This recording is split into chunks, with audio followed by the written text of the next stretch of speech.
Fazia muito tempo que eu não assistia uma coisa tão boa na televisão. The Crown, A Coroa, uma série da Netflix. Bom, primeiramente a minha análise é a partir da própria série.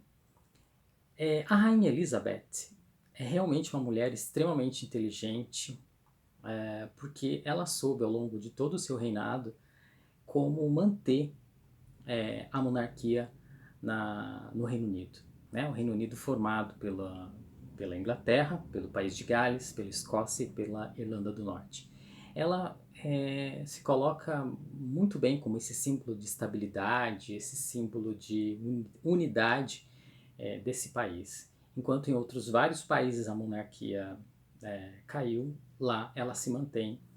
E é interessante ver como ela, inclusive, ao longo de todo o tempo, ela vai se reatualizando. Inclusive, a própria rainha, ela tem esse potencial de, de manter o que existe, né? De manter de cuidar e de preservar pela tradição, mas também ela tem uma intuição, ela tem uma sagacidade muito grande para acompanhar a modernização do tempo, né? Inclusive ouvindo críticos, né, do seu próprio papel enquanto rainha. O que fica muito evidente é o híbrido, né?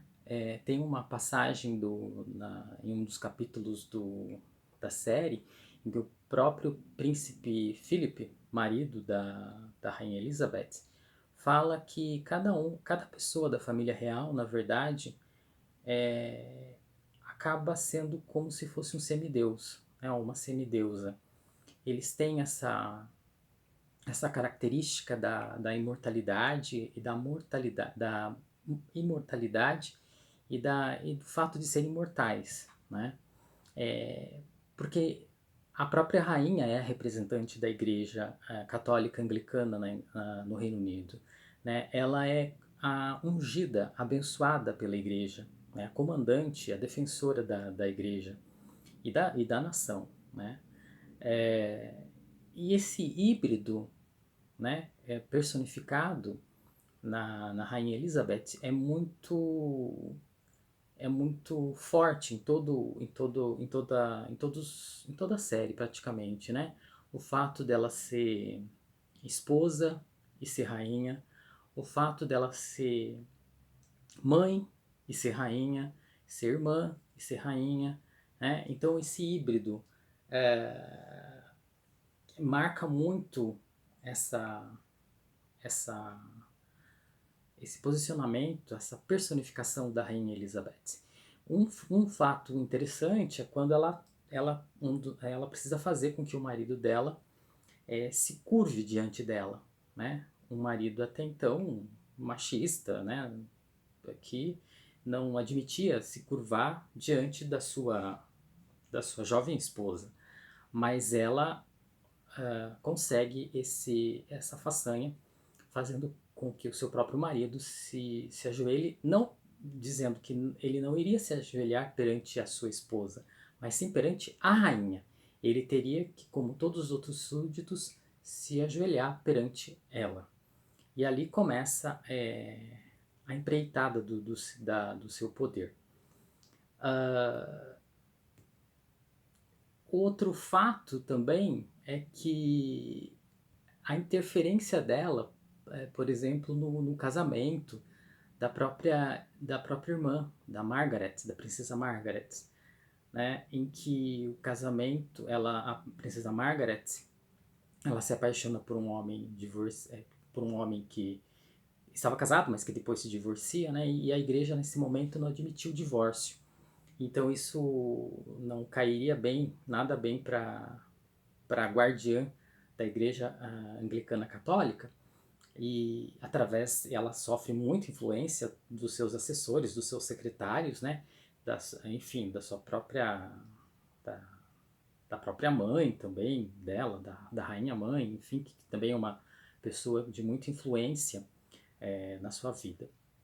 E ela interfere no casamento, não deixando com que a princesa Margaret casasse com esse homem desquitado, né? E fica muito claro que depois dessa interferência, a princesa Margaret ela não fica muito frustrada de não poder se casar com o grande amor da vida dela. Ela até poderia se casar, mas ela teria que abrir mão de todos os seus benefícios enquanto princesa, enquanto membro da família real. E enquanto a Rainha Elizabeth ela representa essa coerência, essa base, esse equilíbrio, esse bom senso, né? Essa postura que se espera de uma rainha, e ela tem essa postura, a sua irmã, a Margaret, é completamente o avesso dela. É uma pessoa extrovertida, uma pessoa que se move muito mais pelas suas paixões, né?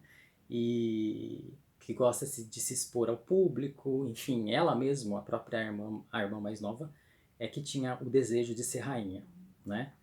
Mas o que fica claro também é a irmã dela bebe, fuma muito, né? Enfim, acaba tendo uma vida de muitas extravagâncias e o que compromete muito a sua saúde.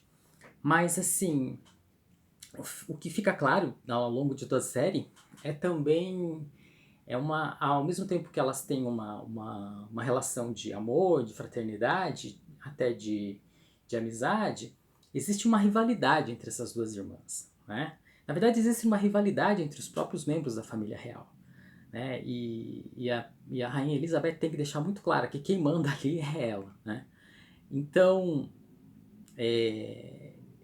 quando a sua irmã ela acaba aparecendo mais na mídia, mais nos jornais, enfim, começa a brilhar mais que ela, em alguns momentos, ela não aceita. E isso fica muito claro, que a rainha não gosta que ninguém brilhe mais que ela.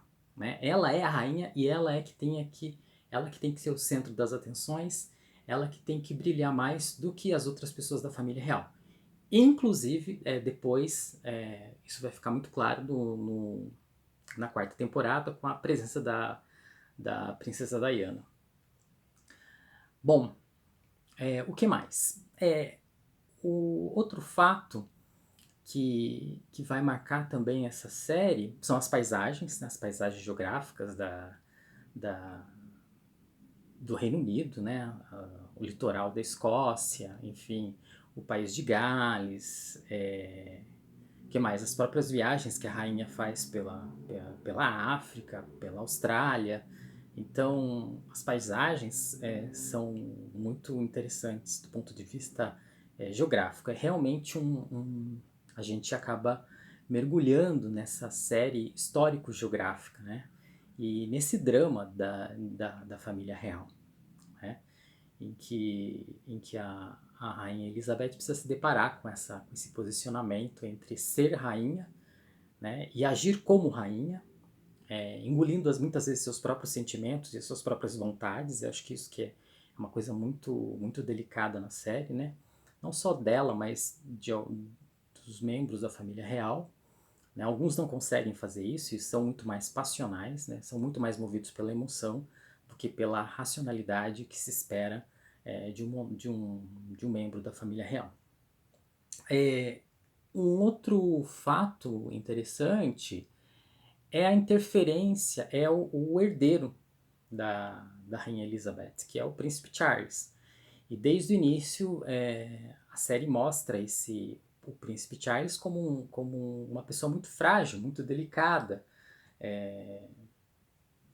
diante do que se espera de um futuro herdeiro do trono britânico. Né? Tem uma relação muito difícil entre o pai dele, né, o príncipe Philip, e ele próprio como filho, o príncipe Charles. Né? Eles têm uma relação muito, muito delicada, um pai extremamente autoritário que quer fazer do filho uma pessoa forte, mas que acaba não conseguindo fazer isso, né? Parece que fica muito claro que o príncipe Charles, desde a infância, não seria a pessoa mais adequada para ser o rei da Inglaterra. Primeiro pela sua fragilidade enquanto criança, enquanto menino, e depois quando ele se envolve, né, com a Camila, que é o seu primeiro amor, e e é interessante como a família também interfere nos relacionamentos, né? Não só a Rainha Elizabeth, mas a família real, a mãe, a rainha mãe, né? Então, isso outra questão, porque eles acabam interferindo